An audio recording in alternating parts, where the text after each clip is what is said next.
नमस्कार। दार्शनिक एजुकेशन में आपका स्वागत है। आज है 4 अक्टूबर के इम्पोर्टेंट करंट अफेयर के बारे में हम आज जानेंगे। आज हम 1 से 10 करंट अफेयर के बारे में जानेंगे विथ विस्तार से। तो आप हमारे चैनल को लाइक, सब्सक्राइब और बेल आइकन बटन को ज़रूर दबाइए, जो आपको रोज़ नई अपडेट मिलती रहे। तो हम चलो आज का टॉपिक शुरू करते हैं। चलो हम बढ़ते हैं अगले क्वेश्चन की ओर। हाल ही में नासा ने किसके नाम पर कार्गो स्पेयरक्राफ्ट लॉन्च किया है? तो इसका आंसर है कल्पना चावला।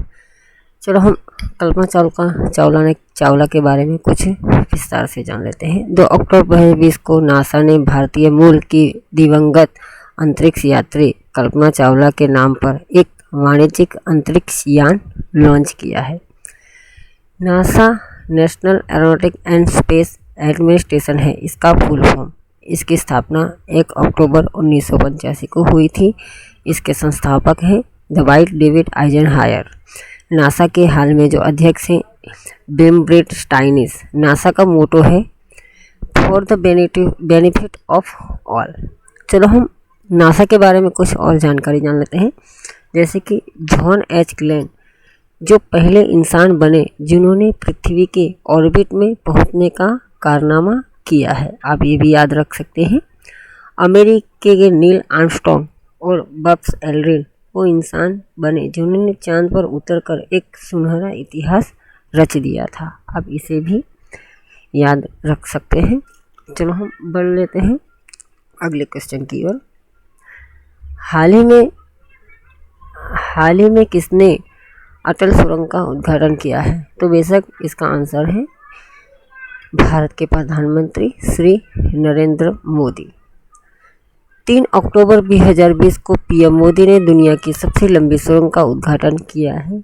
यह सुरंग 10,000 फीट की ऊंचाई पर बनी है। यह सुरंग 9 किलोमीटर लंबी है। यह सुरंग मनाली और लेह की दूरी तय करती है। सुरंग पीर पंजाल पर्वत श्रेणी के नीचे स्थित है। चलो हम इसके बारे में और भी कुछ जानकारी इकट्ठा कर लेते हैं। सुरंग की क्षमता के बारे में जान लेते हैं। प्रतिदिन 1500 ट्रक और 3000 कारों की आवाजाही के लिए डिजाइन किया गया है। 3300 करोड़ रुपये की लागत से ये पुल बना है। इसमें सेल ने मुख्य भूमिका निभाई है। सुरंग बनाने के लिए 9000 टन स्टील की आपूर्ति की है। तो हम बढ़ लेते हैं चलो अगले क्वेश्चन की ओर। हाल ही में भारत ने किस मिसाइल के नए संस्करण का सफल परीक्षण किया है? तो इसका आंसर है शौर्य मिसाइल। जो इसके बारे में और जानकारी जानते हैं। भारत ने 3 अक्टूबर 2020 को उड़ीसा के तट से परमाणु सक्षम संस्करण का सफलतापूर्वक परीक्षण किया है। सब मिसाइल की तुलना में यह मिसाइल हल्की और ऑपरेट करने में आसान होगी। यह मिसाइल हाइपरसोनिक गति से चलती है। चलो हम DRDO के बारे में कुछ जान लेते हैं, जो हम पहले भी करंट अफेयर में DRDO के बारे में आपको बताया था, मगर आपको याद दिलाने के लिए फिर से हम इसके बारे में कुछ विस्तार से जानकारियाँ जान लेते हैं। DRDO जो इसका फुल फॉर्म है रक्षा अनुसंधान एवं विकास संगठन। इसका गठन हुआ था 1958 में। इसका मुख्यालय है दिल्ली। उत्तरदायी मंत्री हैं राजनाथ सिंह, जो हाल में भारत के रक्षा मंत्री हैं। चलो हम और कुछ जानकारी जान लेते हैं। जैसे कि जुलाई में भारत ने ध्रुवास्त्र एंटी टैंक मिसाइल रखा गया है। इसमें उड़ीसा के बालासोर में 15-16 जुलाई को इसका टेस्ट किया गया था। चलो हम बढ़ लेते हैं और अगले क्वेश्चन की ओर। हाल ही में किसने जल जीवन मिशन, याद रखते हैं, जल जीवन मिशन के 100 दिन का अभियान लॉन्च किया है? तो इसका आंसर है गजेंद्र सिंह। गजेंद्र सिंह के बारे में कुछ और जान लेते हैं। जैसे गजेंद्र सिंह ने 2 अक्टूबर 2020 को ये ऐलान किया था कि स्कूलों और आंगनवाड़ी केंद्रों में पाइप से पानी पहुंचाने के लिए 100 दिनों का लक्ष्य रखा गया है। इस मुहिम को महात्मा गांधी जी की 151वीं जयंती समारोह के रूप में शुरू किया गया है। इस योजना की शुरुआत 15 अगस्त 2019 को लाल किले के प्राचीर से की गई थी। चलो हम इसके बारे में और कुछ आपको जानकारियाँ बता दे रहे हैं। जैसे कि जल जीवन मिशन की रफ्तार को बढ़ाने के लिए बिहार, गोवा, पांडुचेरी, तेलंगाना, लद्दाख, मणिपुर, पंजाब और सिक्किम भी इसमें शामिल है। इसका लक्ष्य 2024 तक रखा गया है। भारत में 1972 में, जो अब याद रख सकते हैं, ग्रामीण जलापूर्ति कार्यक्रम की शुरुआत हुई थी। इसे बदलकर 2009 में इसका नाम बदलकर ग्रामीण पेयजल कार्यक्रम कर दिया गया है। चलो हम बढ़ लेते हैं अगले क्वेश्चन की ओर। हाल ही में स्वच्छ भारत पुरस्कार 2020 कब प्रदान किए गए हैं? तो इसका आंसर है 2 अक्टूबर। स्वच्छ भारत मिशन की शुरुआत 2 अक्टूबर 19 को घोषित कर दी गई थी। अब ये याद रख सकते हैं, स्वच्छ भारत के ब्रांड एम्बेसडर का कहना क्या है। चलो हम और कुछ जानकारी जान लेते हैं। जैसे कि गुजरात राज्य ने राज्य स्तर पर स्वच्छ सुंदर शौचालय श्रेणी के तहत प्रथम पुरस्कार जीता है। अब इसे भी याद रख सकते हैं। तमिलनाडु के तिरुवनवेली को जिला स्तर का प्रथम पुरस्कार मिला है।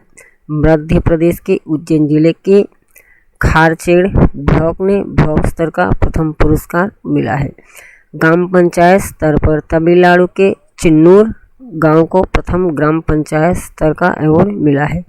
गुजरात और उत्तर प्रदेश इस श्रेणी के तहत सर्वश्रेष्ठ प्रदर्शन करने वाले राज्य थे।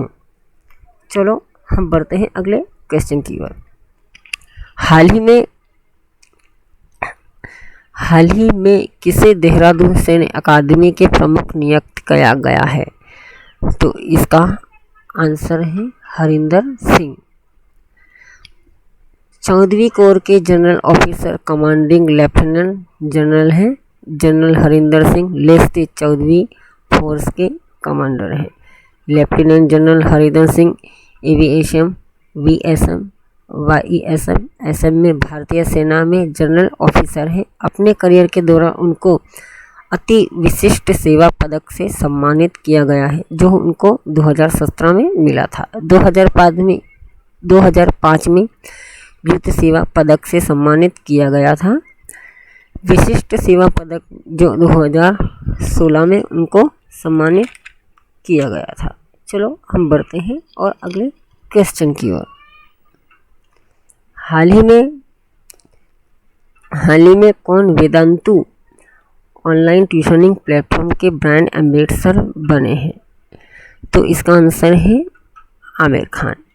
पहले वेदांतु ऑनलाइन ट्यूशनिंग के ब्रांड एम्बेसडर थे शाहरुख खान, जो अब इसे आमिर खान को चुना गया है। चलो वेदांती के बारे में कुछ और जानकारियाँ जान लेते हैं। जैसे कि वेदांतु कंपनी की स्थापना 2011 में हुई थी। इसका मुख्यालय है बेंगलुरु। संस्थापक हैं वामसी कृष्णा, सौरभ सक्सेना, पुलकित जैन और आनंद पाल, जो ये चारों IIT से बिलोंग करते हैं। वेदांतु जो ऑनलाइन ट्यूशनिंग प्रोवाइड करती है, वो 4वीं से 12वीं कक्षा तक के छात्रों के सेवाएं प्रदान करता है।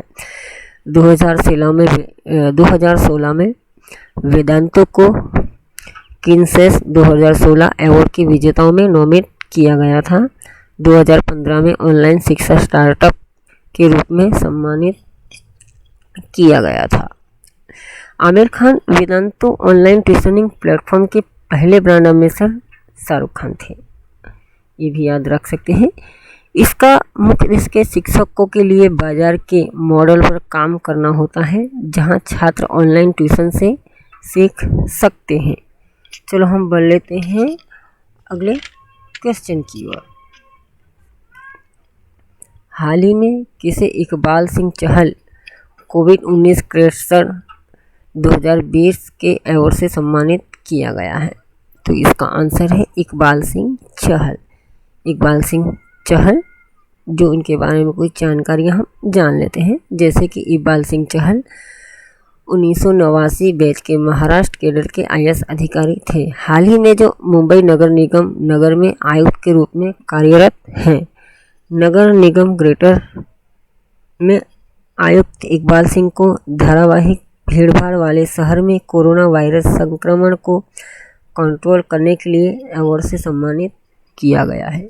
चलो हम बढ़ते हैं अगले क्वेश्चन की ओर। विश्व प्रकृति दिवस कब मनाया जाता है? तो इसका आंसर है 3 अक्टूबर। हर साल 3 अक्टूबर को प्रकृति दिवस मनाया जाता है, जो इसको पहली बार 3 अक्टूबर 2010 में मनाया गया था। इसका मुख्य उद्देश्य यह है कि जलवायु परिवर्तन के कारण आने वाली चुनौतियों के जागरूकता फैलाना है। चलो हम बढ़ लेते हैं और अगले क्वेश्चन की ओर और आखिरी क्वेश्चन की ओर।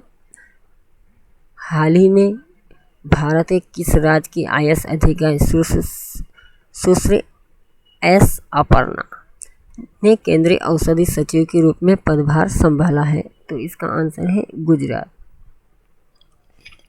चलो हम जानकारी और कुछ जान लेते हैं। जैसे कि गुजरात की कैडर बैच की 1988 की IAS अधिकारी ने हाल ही में डॉक्टर PD वाला के सेवा में निवृत्त होने के बाद पद संभालेंगे।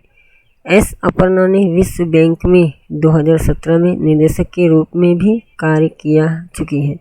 भारत, बांग्लादेश और श्रीलंका का प्रतिनिधित्व भी कर लिया है। जैसे कि हमने आपको 1 से 10 करंट अफेयर के बारे में बताया है, तो आप और रोज़ नई अपडेट पाने के लिए हमारे चैनल को लाइक और सब्सक्राइब जरूर कीजिए। तो आप सब लोगों का दिल से धन्यवाद।